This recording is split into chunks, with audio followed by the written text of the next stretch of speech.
28th September, Crispin Dye said he would be over soon. I began to study, all the others left, then he arrived. Nothing has diminished. Richard Cobden speaks of the young love he had for a man called Crispin Dye. It was the 1970s, and they were in their 20s. We ate and drank a little, listened to music. CD, that's Crispin, said, well, we should go to bed, and we did.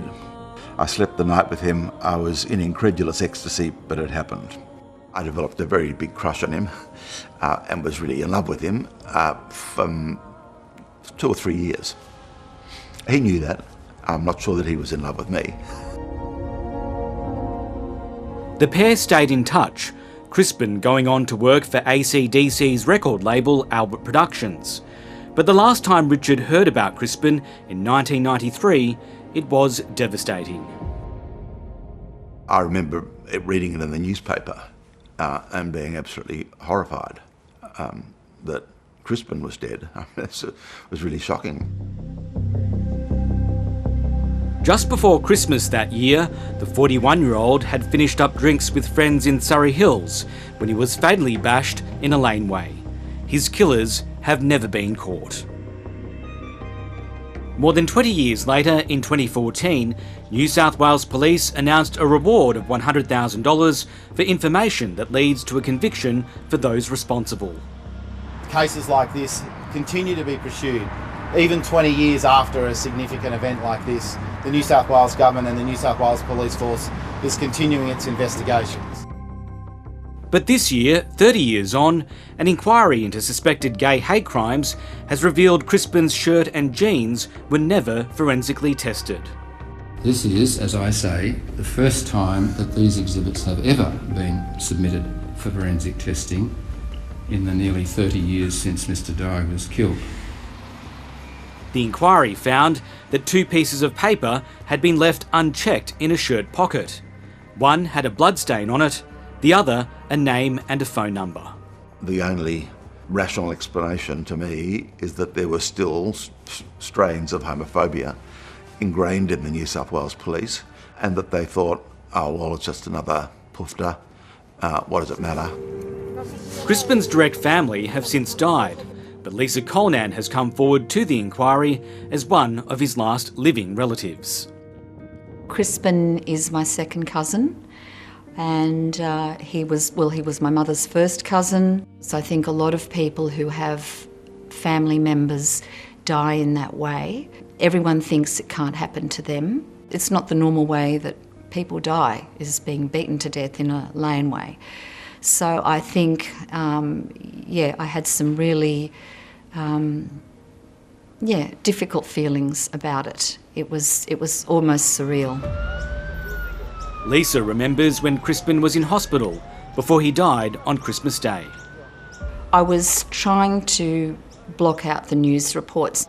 I was more focused on whether Chris was going to come through this. Speaking for the first time to 7:30, Lisa Colnan says she wants Crispin's killers brought to justice.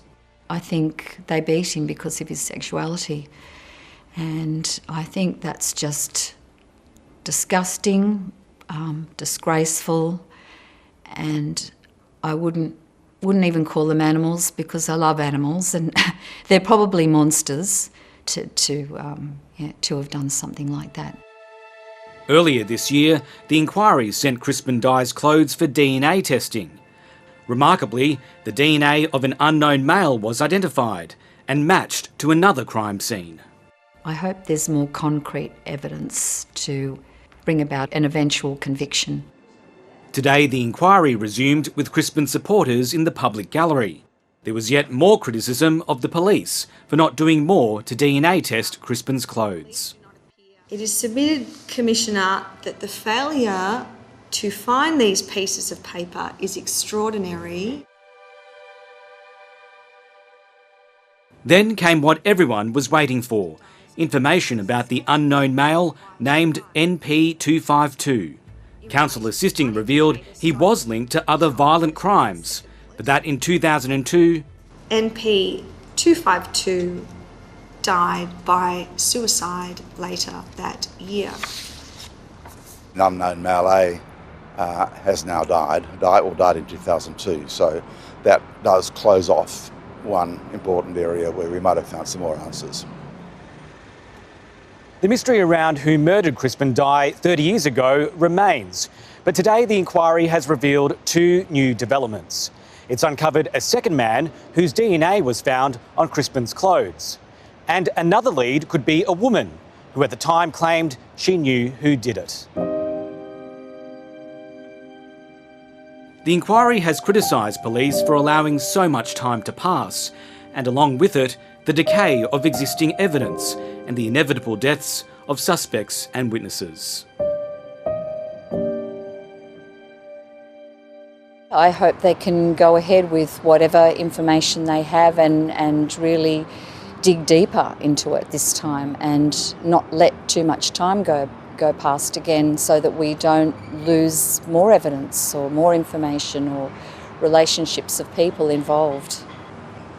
Where to now for you in terms of justice?